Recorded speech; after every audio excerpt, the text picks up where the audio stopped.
We're good. So our guys, Hush, hush, yeah. hush, hush. So our movement is Prohibition. Okay. So the origins of the Prohibition movement. So we'll first start with the antebellum.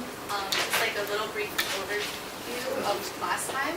So during the 1820s and 30s, the religious revivalism increased calls for temperance to make society in God's image.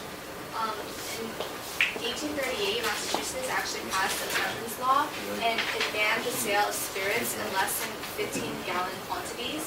And in 1846, Maine passed the very first state prohibition law. So during this time period, the temperance societies were very common by the turn of the century, and then leaders in this movement were typically women because they saw alcohol as really destructive because it harmed families and like ruined the unity between marriages. And continuing on, in 1906, the tax on alcohol began. Turn around, please. Led by the Anti-Saloon League. This we'll go over again later on in the presentation. The Prohibition movement was actually supported by factory owners as well because to increase the workers' efficiency and prevent accidents. So there were the causes of why the Prohibition movement came again after the antebellum. There is the reaction to the urban growth after the Industrial Revolution, the rise of evangelical Protestantism. Yes. And they viewed saloon culture as corrupt and ungodly because a lot of saloon keepers would sometimes introduce like gambling and prostitution to like promote their profits and increase them, I guess. So they thought that drunkenness led to alcoholism, impoverishment, and disintegration of families. Right, so the federal legislation, federal laws focus on alcohol abuse and many disruptive small communities, and social workers and clergy supported the alcohol ban. And the Crowley versus Christensen court case was that the Supreme Court ruled that liquor should be sold in small quantities and can be regulated or prohibited by state legislation without interfering with the Constitution. And it was also the federal government also allowed states to give permission and issue license for alcohol. So next came the Webb Kenyon Act of 1913, where it was first vetoed by William Taft, but then it was overridden by Congress. And the main idea of this act was to transport alcohol, was to regulate interstate transport of alcohol by federal support. And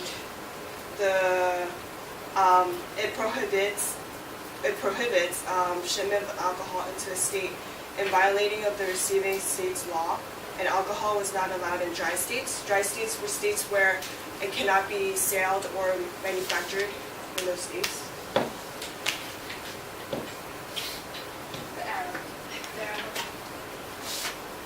So next came the Laboratory and Fuel Control Act, where it regulated the price, production, transportation of food, fuel, and other resources for World War I.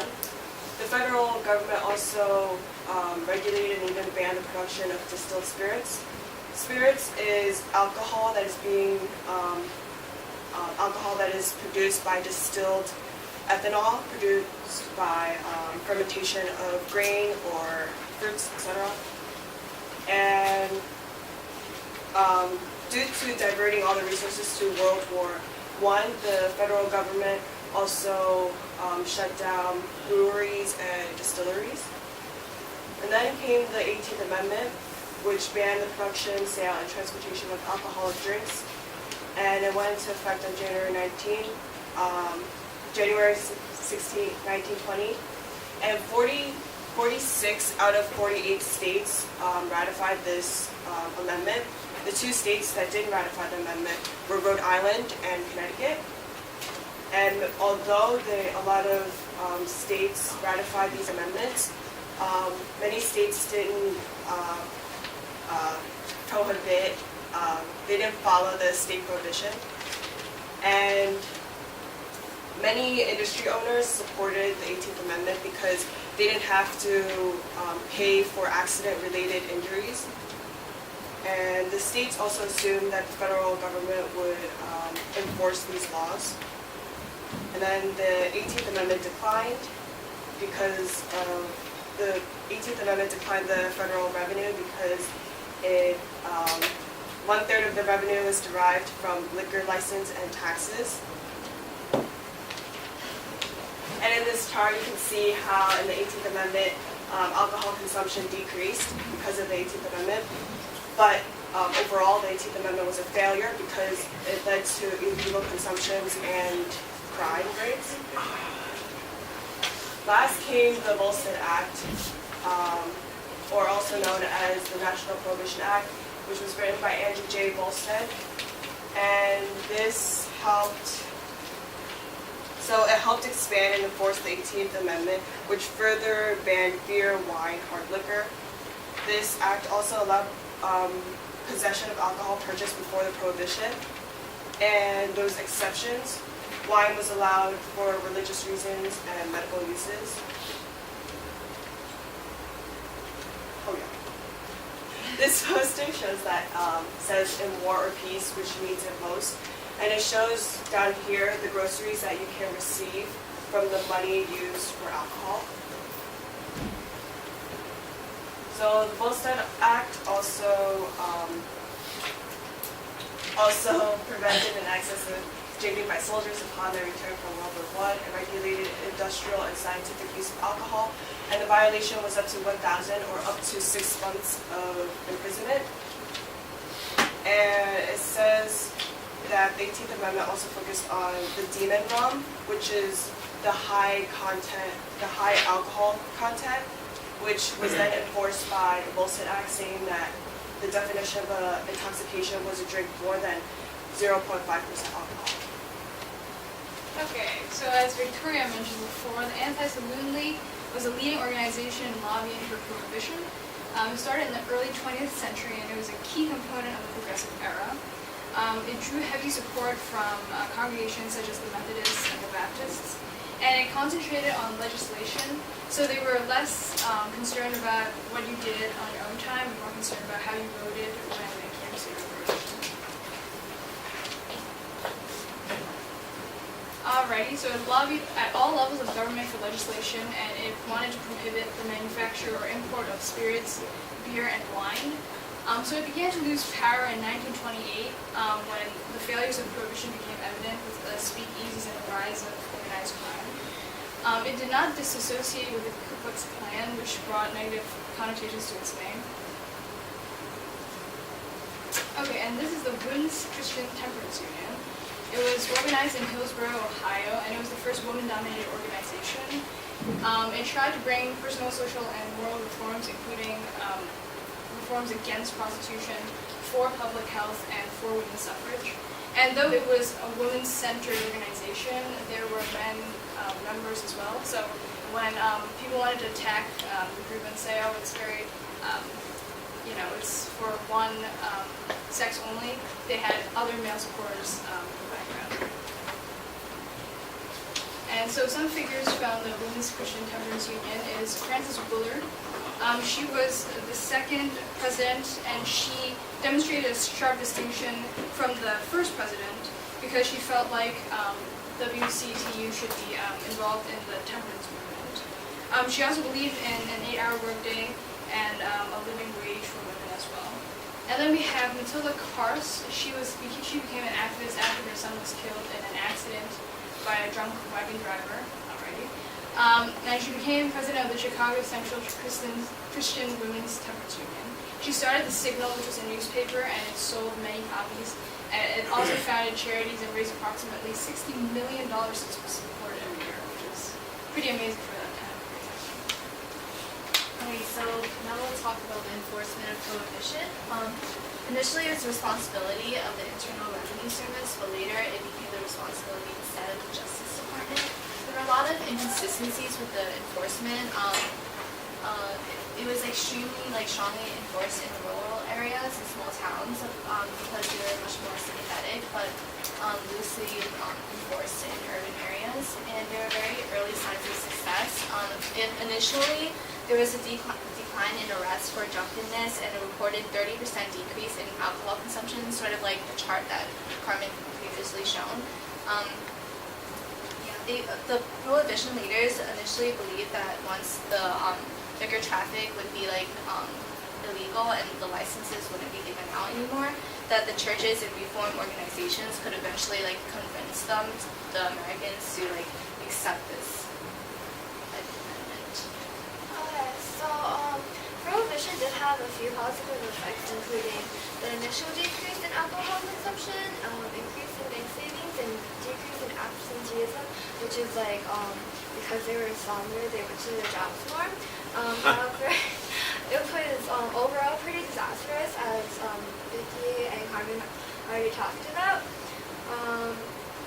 So these positive effects are more applicable when Prohibition was a state endeavor, because when it became a national endeavor with the 18th Amendment, after around 2 years, alcohol consumption started to increase again because people want what they don't have and stuff like that. Yeah. Oh, okay. So, in opposition to the 18th Amendment, new immigrants were very against it because they were used to the free flow of alcohol typical from their own country, and the amendments were unsuccessful in large cities because they were mainly immigrant dominated, and then states left up the enforcement to the federal government, which Carmen already talked about, and states just used the excuse that the amendment was a federal law, so they didn't really have to enforce it. And then this is a picture about how some women were against Prohibition too, and contradicting what Carolyn mentioned before, because it just shows how women were both for and against Prohibition. And so Pauline Savins is the key leader in the women's anti-prohibition group, and she started the Women's Organization for National Prohibitionism. So there are various effects of Prohibition. The speakeasies, moonshine, bootlegging, and organized crime.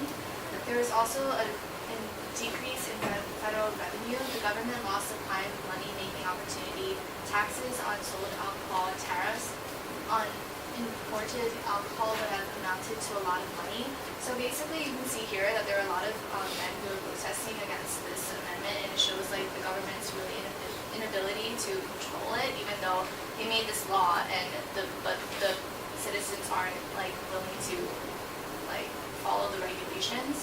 So overall, it was initially called a noble experiment because they wanted to improve society, but it was technically failed because no one would listen to it.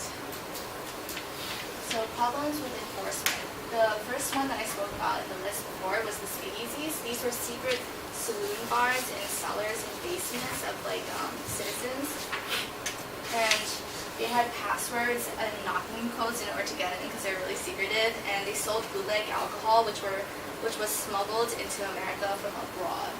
So the moonshine was alcohol made secretly in homemade stills. So it shows that just basically that the people aren't listening and they're trying to find different alternatives of getting this alcohol. So before Prohibition, there were 15,000 bars in New York. Bars, yes. During Prohibition, there were 32,000 speakeasies. So it shows that before there were a lot of bars originally, but it sort of backfired because there are a lot of even now more illegal speakeasies, and it just increased the amount of alcohol that was in circulation.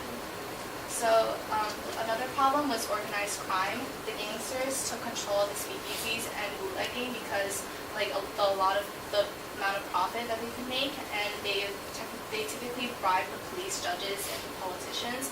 There was a significant increase in amount of violent crimes because of the rival gangs and their battles because of the amount of profit. One main gangster who was a big deal during this time period was Tong. He made actually $60 million annually just based off of the profit of the speakeasies and bootlegging. There was also just another show of the increase in violent crime. There was a day called Valentine's Day Massacre. This occurred in 1927. Capone's men murdered 7 members of a rival gang.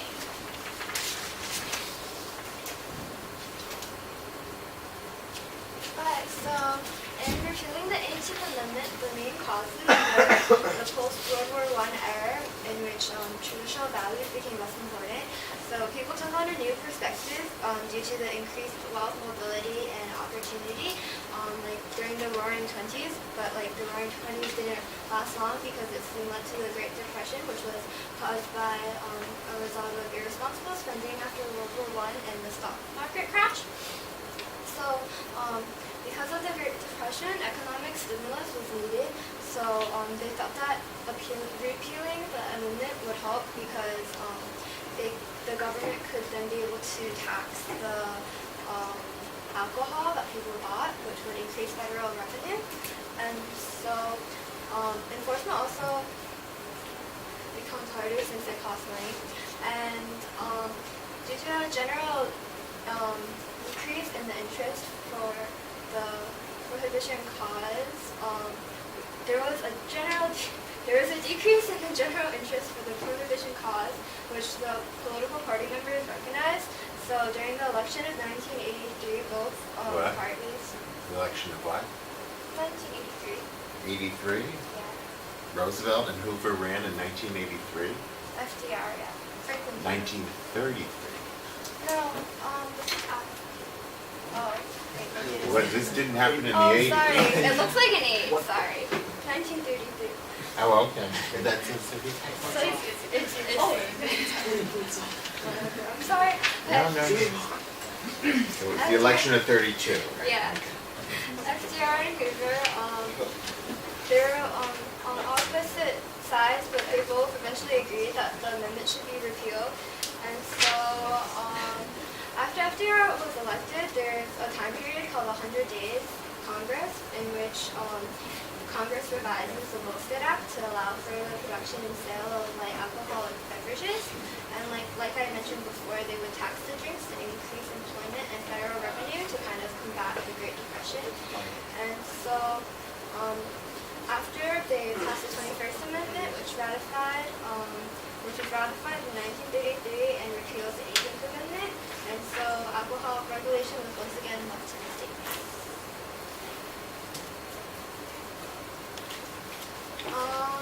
The effects of the 21st Amendment include that alcohol consumption becomes more moderate because people are no longer purposely drinking alcohol just because it's legal. So that helps in making consumption more moderate. And then compared to consumption before the 18th Amendment, consumption decreased after the 21st Amendment was passed, although in between the consumption increased. But overall, there is a general decrease. And economic benefits include alleviating the Great Depression situation, and it also decreased the disrespect for law because a lot of people are against the 18th Amendment, but since it's no longer in place, law was enforced once again. And this also set a precedent because it's the first amendment to repeal a previous amendment. Very good.